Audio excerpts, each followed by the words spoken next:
ગૃહમંત્રીએ વિધાનસભામાં લેખિતમાં જવાબ આપ્યો કે દેવભૂમિ દ્વારકા અને કચ્છ જિલ્લામાં 18 કરોડ રૂપિયા લઈને પોલીસ ભાડે આપી કંપનીઓ.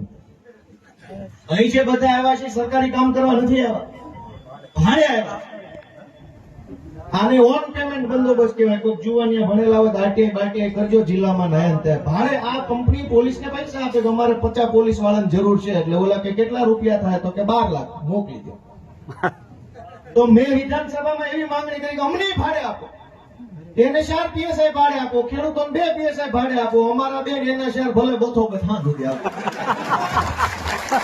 અને એના 4 ને આપણા 2 જેથી પતે તેથી થાંભલો નાખો. તમે એને ભાડે આપો, અમને આપો ભાડે.